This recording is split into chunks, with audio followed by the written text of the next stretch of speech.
خوتي، ان شاء الله تكونوا كامل ملاح ولا خير. جيتكم بحكايه جديده من نوع الرعب بعنوان الزهريين بالحقيقه والخيال. هي قصه حقيقيه. قبل نبداو حكايتنا تاع اليوم ما تنساوش ديروا لايك وتشتركوا بالقناه اذا كنتوا جدد، وفي الاخير مدوا لي رايكم بالتعليقات. بسم الله نبداو الحكايه. اليوم راح نحكيو على موضوع متداول وبزاف الناس هضروا عليه، واللي هو الناس الزهريين. وللاسف لحد الان كاين ناس تامن انه هادو ما كاش منهم ومن نومهمش، لانه انا في بدايه شبابي كنت نبحث في الموضوع بشكل واسع، وفي الاخير عرفت وتيقنت انه كل هاد الشيء مجرد روايات واساطير. غير اليوم راح نحكي حكايتي المقابلة، يعني كوحدة زهرية، بمعنى آخر خط اليد المتصل وخط يقسم اللسان نصفين. بدأت حكايتي أو معانتي بالأصح من دارنا وأمي خصوصا، المجتمع عموما. كانت يما دايما تخاف عليا بشكل مفرط وموسوس عليا.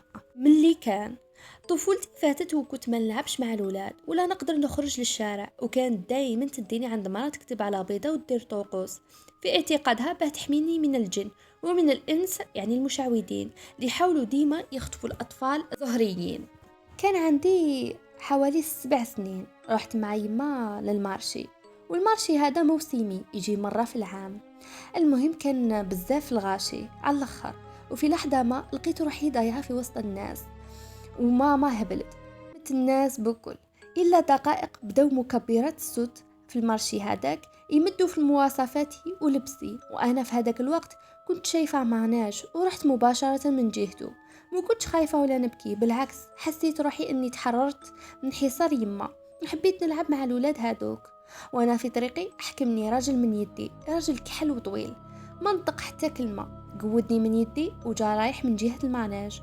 ردة فعلي أنا كنت عادية وهادئة، لأنه في اعتقادي كان يساعدني به نعبر للماناج. لكن احنا وصلنا، رجعت نشوف غير ما كان خالي وبزاف وسخ. هنا بديت نبكي ونحاول نجبد روحي منه، حتى جاني راجل، وصدفة الراجل هذا صديق العائلة، تعرف عليا مباشرة وركبني في الطوموبيل تاعو وداني للدار، يعني دارنا. حتى واحد ما يسقطيني عليه ما راحش داني المركز الامن، ولا حاول يحوس على اهلي في السوق، ولا حتى كيفاه ما سمعش صوت المكبرات، لانه لحد الان ما نعرفش علاه تصرف هكا. ركبت معاه وبدا يهدر ويهدي فيا حتى رقدت انا في الطريق. كيف فقت لقيت روحي عند الدار. في هذا الوقت اهلي كانوا قالبين الدنيا عليا، ولحقوا الاعلان حتى الاذاعه بحكم كاين اقراب يخدموا لتما. المهم بعدها دخلنا في بزاف تحقيقات، واهلي شكوا انه 3 ساعات الخاطف هو نفسه الراجل هذا اللي يعرفنا، لانه 3 ساعات وانا ضايعه والراجل ما جابنيش لاهلي عموما. فوتوني على طبيب شرعي، كانوا بزاف امور يحكيوا عليهم انا مانيش فاهمتهم لحد الان. الحكايه بقات غامضه بالنسبه لي. بعد الحادثه هذه بحوالي شهر قرروا اهلي ينتقلوا من الولايه هذه، ورحنا سكننا في الصحراء اللي هي مسقط رأس والدية، وهنا اللي يبدأ الشطر الثاني من معاناتي. 3 سنين وكبرت أنا وبديت ننسى حكاية الزهريين، ورجع عمري 12 سنة. حتى مرة تصادفت مع طفلة في نفس عمري تقريبا، بالصدفة شافت يدي وقالت لي انتي وانا متطابقين. قلت لها وش معناتها؟ جبتني وقالت لي لازم ما نحكوش على الحاجة هذه وما نوروهاش للناس. وهنا رجعت لحكاية الزهريين، ولكن المرة هذه بفضول كبير، حبيت نفهم وش معناها وش يقصدوا بها. هذه الطفلة رجعت صاحبتي وبدأت تحكي لي كل شيء تعرفه ولا سمعته من أهلها، وبدأت تقول لي إنه عندنا قدرات خاصة، كل واحد عنده قدرة خاصة راح يكتشفها وحده كي يكبر. هنا أنا بديت ننتبه للحوايج اللي يصراو ليا على أنهم شيء خارق للعادة، وبطبيعة الحال كي كبرت فهمت أنه شيء عادي ويصرى بالصدفة، يعني لا أكثر ولا أقل. إلا حاجة واحدة فقط اللي بقت معي لحد الآن وما نعرف كيف تصرالي، وما بين هاد الأمور أمثلة صغيرة. مثلا نتوقع وش راح يلبسوا صحابتي غدوة المدرسة، ونحلم حلم ونرجع نشوفه في الواقع، ونتوقع وش راح يصرى. كانوا كامل الأطفال يشوفوا معايا بنظرة عميقة، وكامل يجوا عندي حتى هم يعرفونيش. وحطيتها من الأمثلة هادو لأنها درك ما زالت تصرالي، وأنا نحسها من الأشياء المميزة. نفس الشيء بالنسبة للقطط، كل محل ندخل له يدير لي تخفيضات بلا ما نقولوا عليها. وكي نروح انا، يعني لو كان يروحوا لا فامي تاعهم ما يخفضوا لهمش الا اذا انا كنت راح نشري. اكثر مثال واللي حتى الان يصرى معايا ودائما حس روحي مميزه فيه، حتى الناس اللي يعرفوني يلاحظوا هاد الحاجة، واللي هي عندي قدرة اني نلقى الاشياء الضايعة. يعني اي واحد ضاعت له حاجة في داره ولا من صحاباتي ولا اي شيء، انا نقوله على مكانها وراح يلقاها في نفس المكان وتصدق معايا بشكل كبير بزاف. مثال، يضيع المفتاح من خويا، يقول لي ما شفتيش؟ قولوا بالك راهو تحت القجر، هذاك طايح، يروح ليه لتم يحوس ويلقاه. بوه، باه ما نخرجوش من موضوعنا هذا كامل مجرد شعور وتركيز فقط. انا في هذيك اللحظه يجيني شعور كبير بالتركيز ونحاول نتخيل حاجه هذيك وين ممكن تكون، يعني استناد على شوي معطيات وتجيني صوره شيء ضائع بالضبط وين راهي. المهم صعيب عليا نشرح هذه الجزئيه بالذات، لانه على بالي درك يجوني ناس يقولوا لي حوسي لي على هذيك وهذيك، وانا كي نلقى شيء ضائع هذا لاني توقعت، يعني تخيلت مكان تاعو فقط. كي نسقسي اسئله روتينيه كيما كيفاه دايره الحاجه الضايعه وين حطيتيها اخر مره، وهكذا اسئله اللي زعما تساعدني باش نتخايل نتوقع مكانها. على العلم تصلح لي بنسبه 90% او اكثر. المهم هادو من بين الصوالح اللي يصراو ليا وهما بزاف، لكن حاولت نختصرهم، وهادو كاع متاكده انه يصراو بالصدفه فقط، لا اكثر ولا اقل. المهم في هذاك السن كنت نشوف حوايج خارقه للعادة، ورجعت نتبع أفلام اللي يحكوا على هاد الصوالح وتأثرت بهم. حتى للمرة كنت أنا وصحبتي هذه قالت لي شفتي في فيلم وثائقي أنه كي يتلاقاو زوج زهريين ويخلطوا الدم تاعهم راح يرجعوا خالدين.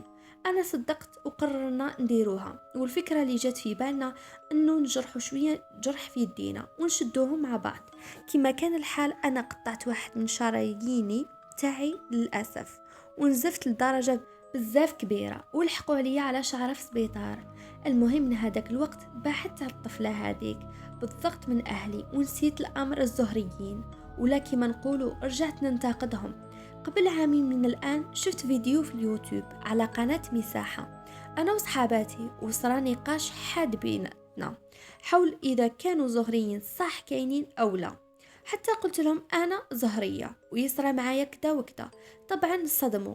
ومن بينهم كانت وحدة في اليوم الثاني بعد نقاش كلمتني وقالت لي علاه تهضري أنك زهرية وخاطر عليك، ومنا قلت لها ما كان والو كل شيء عادي. قالت لي لا درك كي هدرتي لازمك تحصين، وانا نعرف وحدة تحميك من العالم الآخر لأنك متعرضة ليهم بزاف. تفكرت واش كانت دير لي ماما في الصغر، ضحكت عليها قلت لها كيف تحصني هذه واش هما الطقوس هادو؟ قالت لي لا راح تداوي بالحجامة، يعني راح تنحي مني الدم، وياك تعرفوا فواش يحتاجوا هما الدم الزهريين حسب أقوالهم. قلت لها بركين من الخرافات هادو الحافظ ربي وما عندهم ما يديروا، هادو اللي كاتبوا ربي هو اللي راح يصرى. بعدها بنهار عرضتنا لدارهم الطفلة هذه وجات يماها تسلم علينا. كي سلمت عليا قعدت شادة في يدي وتقول لي انتي بنت فلانة وتمسح على يدي وترهيني بالكلام، ولكن أنا كان كل تركيزي على نظاراتها، كانوا صح يخوفوا وخلاتني ما نرتاحش النهار هذاك. سيرتو كي طلقت يدي زيرت عليها مليح قبل ما تطلقها وتروح، وطول العرضة وهي مقابلتني حتى حسيت بالخوف، وبعت ميساج لخويا باه يجي يهزني. اعتذرت منهم ورحت، ومن هذاك النهار عاودوا يجوني بزاف. وسواس حكمني نحس حاجة تتمشى في الشومبرا في الليل، نحس حاجة تجبد مني لغطة، نوض ملقى حتى حاجة ولغطة في بلاصتو، نتمشى نحس حاجة تمشي مورايا، نحس بنفس قريب ليا. المهم بزاف عفايس كانوا يصراو في هذيك الفترة وانا كنت نقرا القرآن ونحكي لماما. واحد النهار جاتني صاحبتي هذيك قالت لي عندي عرس وحابه نسلف عليك لاغوب تاعك. استغربت بزاف من الطلب، بصح جبتها لها وعطيتها لها.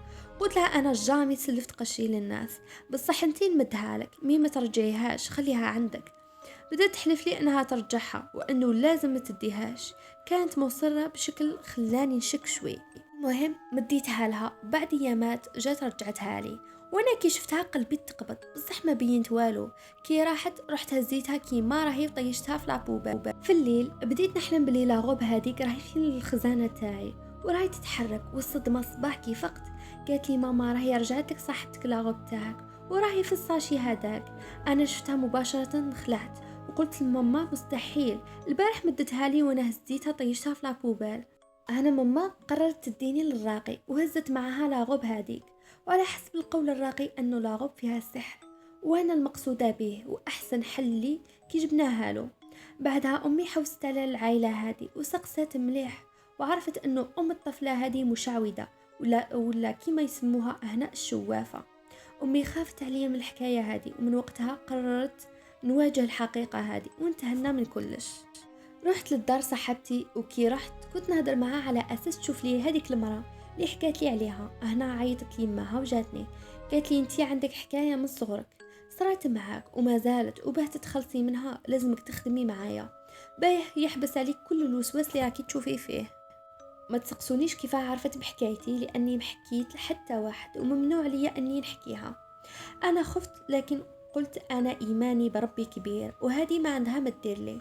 قلت لها وش راح نخدم؟ قالت لي انتي يقدر يتبعك الشيطان، والسلطان عنده حاشيه اللي تتخيليها يجيبها لك، اي حاجه في العالم. وهنا السلطان تقصد بها الرتبه من الرتب الجن، يعني حبتني نتعامل معاهم. قلت لها وش الفايده من هذا كامل؟ قالت لي انه تولي عندك قوه كبيره وديري وش تحبي، بصح بشرط ديما سمعي كلمتي هنا. قلت لها نخمم ونرد لك. وانا كنت حاطه تسجيل التليفون، كي جيت للدار سمعتهم التسجيل كامل. خويا كلم صديقه في لابوليس ونصحوا انه يدير بلاغ، بصح بلا ما يبين تسجيل، لانه تولي في محاكم وشهود ومنا. بعدها دهموا البيت تاعها ولقاو بزاف صوالح يستخدموه في السحر، وخبطوها ب8 سنين حبس، وبعدها استئناف خفضوهم لعامين، يعني عامين برك، يعني قريب تخرج المشعوذة وربي ينصر ان شاء الله. العبرة من حكايتي هذه كامل أنه لا وجود للشيء اسمه الزهريين، وأنه الناس خارقة والصوالح هادو وحقيقة الزهريين لم ترد لا في القرآن ولا في الأحاديث ولا في السيرة النبوية ولا في ديانة أخرى. أول مرة ظهرت هذه الكلمة في كتاب اسم تاعو الراهب الإسرائيلي اسمه الزهرة. الوغ نتوقعوا كي تعرفوا الاصل منين جات جار مباشره راح تحكموا بالعقل تاعكم انه الحكايه لا وجود لها ولا اساس لها. هذه هي الحكايه، ان شاء الله تكون عجبتكم. مدوا لي رايكم في التعليقات، اسكو كاين منهم هذه الزهريين او لا.